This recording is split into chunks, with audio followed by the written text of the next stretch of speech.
اعوذ باللہ من الشیطان الرجیم بسم اللہ الرحمن الرحیم الحمد للہ رب العالمین والصلاة والسلام علی خیر خلقہ محمد وآلہ الطیبین الطاہرین واللعن الابدی علی اعدائہم اجمعین۔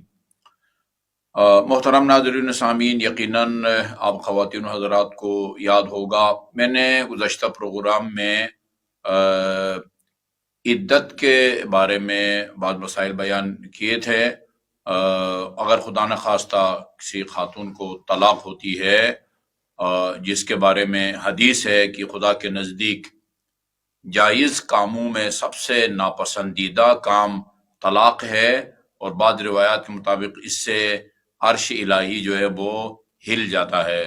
ہماری دعا ہے یعنی سب کے گھر بسے رہیں اور اس ناپسندیدہ عمل کی نوبت نہ آئے۔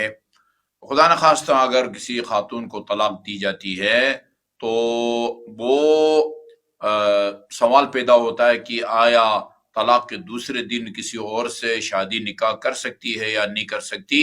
ہم نے گزشتہ پروگرام میں ان خواتین کا ذکر کیا تھا کہ جن کی کوئی عدت نہیں ہوتی، یعنی طلاق کے دوسرے دن ہی وہ کسی اور سے نکاح کر سکتی ہیں، اور آج ان خواتین کو بیان کریں گے۔ اور ظاہر ہے یہ مسائل جو ہیں وہ اپنے علم میں اضافہ کرنے کے لیے مردوں کو بھی آگاہ ہونا چاہیے، لیکن براہ راست جن کا واسطہ پڑ سکتا ہے وہ خواتین ہی ہیں۔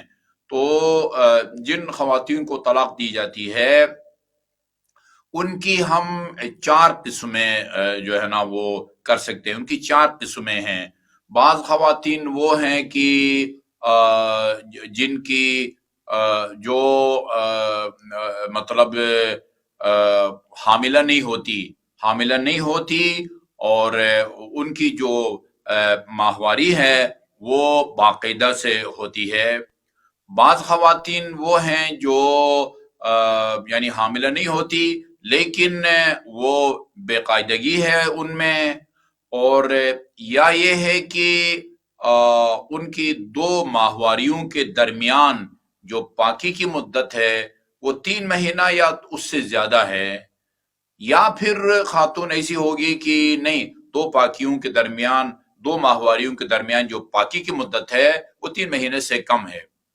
تو ہم سب سے پہلے اس خاتون کی بات کریں گے جس کے 2 ماہواریوں کے درمیانہ مدت جو ہے وہ 3 مہینے سے کم ہے۔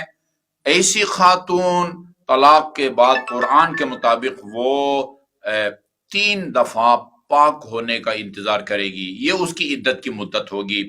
البتہ یہ دیکھا جائے گا کہ اگر صیغہ طلاق جاری کرنے کے فوراً بعد یعنی کوئی فاصلہ نہ ہو، فرض کیا جا سکتا ہے ادھر صیغہ طلاق جاری ہوا اور اس کے فوراً وہ اس کی ماہواری شروع ہو جاتی ہے۔ ظاہر ہے چونکہ پاکی کے دنوں میں طلاق دی جا سکتی ہے، ماہواری کے دنوں میں طلاق نہیں دی جا سکتی۔ ادھر صیغہ طلاق جاری ہوا اور ادھر ماہواری شروع ہو گئی۔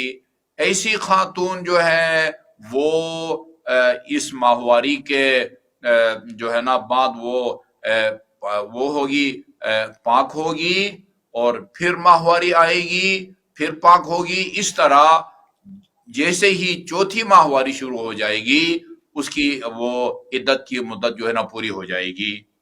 اور اگر طلاق کے فوراً بعد اس کو ماہواری شروع نہ ہو، کچھ وقفہ ہو، بے شک بالکل مختصر وقفہ ہو، اور اس کی ماہواری شروع ہو جائے، تو یہ جس پاکی کے دنوں میں اس کو طلاق دی گئی ہے یہ پہلی پاکی شمار ہوگی، اور تیسری دفعہ جب اس کی ماہواری شروع ہوگی اس کی عدت کی جو مدت ہے وہ ختم ہو جائے گی۔ اور اگر خاتون کی 2 ماہواریوں کے درمیان پاکی کی مدت 3 مہینہ یا اس سے زیادہ ہے، اور یا یہ ہے کہ بے قاعدگی ہے اس کے ہاں عدت جو ہے نا وہ نہیں بنی، یہ دونوں خواتین 3 مہینہ جو ہیں وہ کم از کم وہ انتظار کریں گی۔ 3 مہینہ گزر جانے کے بعد پھر وہ کسی اور مرد سے نکاح کر سکتی ہیں۔ اور چوتھی خاتون وہ ہے جو کہ حاملہ ہو، ایک خاتون ہے جس کو اکثر لوگ پوچھتے بھی ہیں کہ حمل کے دوران جب خاتون حاملہ ہو اس کو طلاق دی جا سکتی ہے یا نہیں دی جا سکتی. اس کو طلاق دی جا سکتی ہے. خاتون اگر حاملہ ہے اور اس کو کوئی طلاق دے دیں، سوال پیدا ہوتا ہے کہ وہ کتنا انتظار کرے گی. وہ وضع حمل تک انتظار کرے گی، وضع حمل تک انتظار کرے گی. یعنی طلاق دی گئی ہے، اس کے دوسرے دن تیسرے دن اگر اس کے ہاں بچے کی ولادت ہو جاتی ہے، ڈیلیوری، تو اس کا مطلب ہے کہ عدت سے نکل گئی. مجھے امید ہے کہ یہ صورتیں سمجھ میں آ گئی ہوں گی. سب سامعین ناظرین اور خصوصاً خواتین کو ان مسائل کی طرف متوجہ ہونے کی ضرورت ہے.